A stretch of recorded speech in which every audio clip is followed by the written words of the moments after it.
Alors, le début du cours sur les suites arithmétiques et géométriques. Alors, les suites, on a vu ça il y a déjà un petit moment, hein.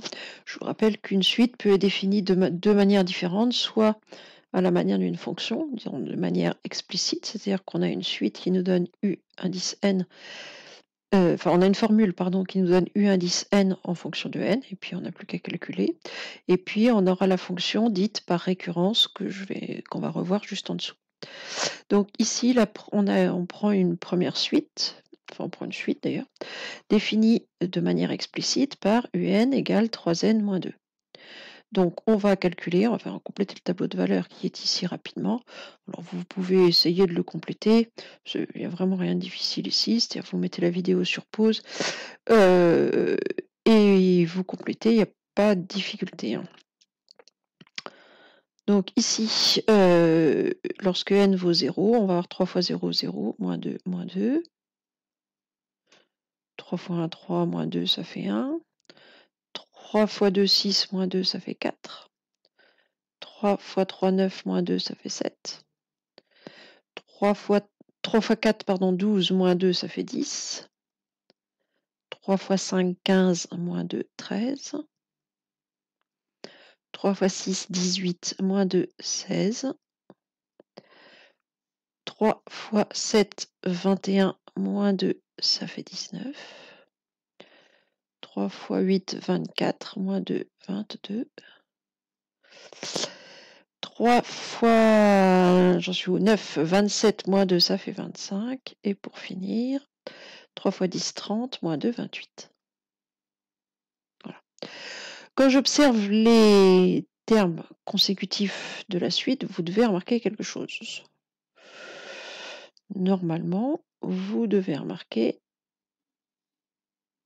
que quand je passe d'un terme à celui qui va venir juste derrière, je fais toujours plus 3. Pour aller de moins 2 à 1, j'ai ajouté 3, plus 3, 4, plus 3, 7, plus 3, 10, plus 3, 13, plus 3, 16. Toc, toc.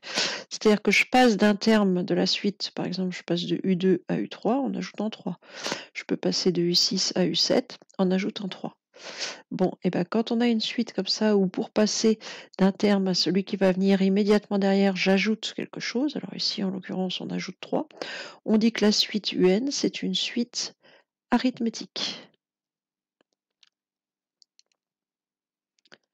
Arithmétique. Et le nombre qu'on ajoute comme ça, qui est toujours le même, il porte un nom, c'est ce qu'on appelle la raison. Donc ici on dit que la suite est arithmétique de raison 3. Donc on appelle suite arithmétique toute suite numérique, donc dont chaque terme s'obtient en ajoutant au précédent, celui qui est juste avant, un nombre constant, en général on le note R, qui s'appelle raison de la suite.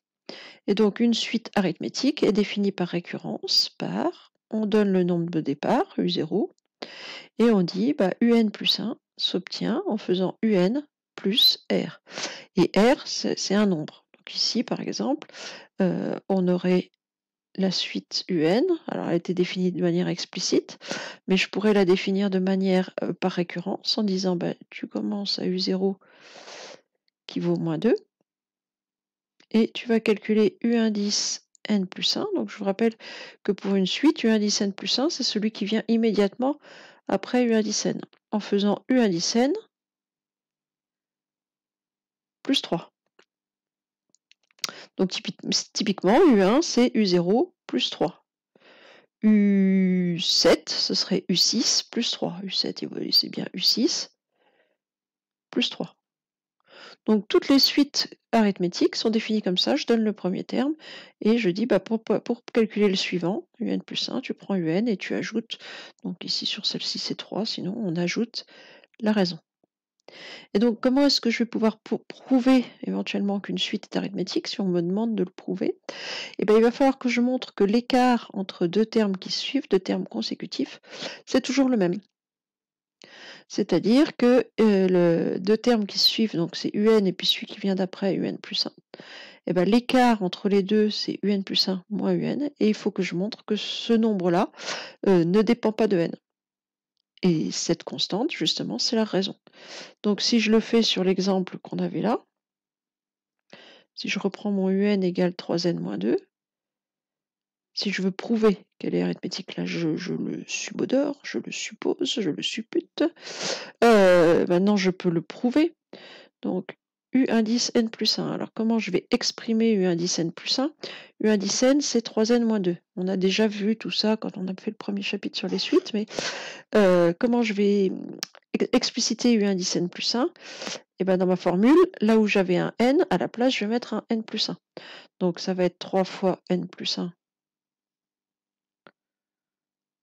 moins 2, c'est-à-dire, donc si je distribue 3n plus 3 fois 1, 3 moins 2, c'est-à-dire 3n plus 1. Donc quand je vais faire un plus 1 moins un,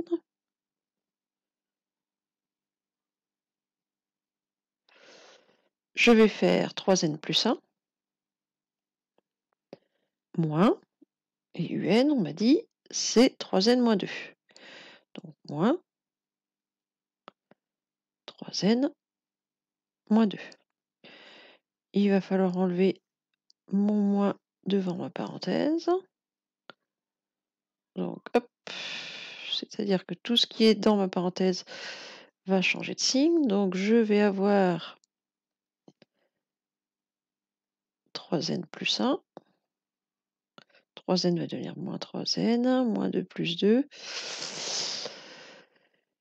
Et si je réduis ça, j'ai 3n moins 3n, il me reste 3. J'ai un écart entre deux termes qui suivent U indice n plus 1 et U indice n, j'ai un écart qui vaut toujours 3. Alors là, j'en étais sûr jusqu'à U10, mais jusqu'à présent, je ne pouvais pas affirmer à coup sûr, même si je m'en doutais qu'entre U36 et U37, j'allais avoir le même écart. Ben là, je l'ai prouvé, j'ai pris UN plus 1 et moins UN, donc l'écart entre deux termes qui suivent, il ne dépend pas de n, les n s'en vont, il fera toujours 3. Donc ça veut dire que la suite UN est arithmétique.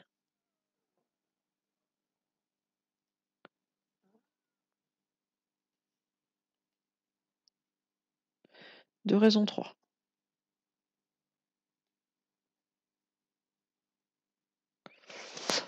Voilà, on en reste là pour cette partie, on fera ça, le reste, la suite un peu plus tard.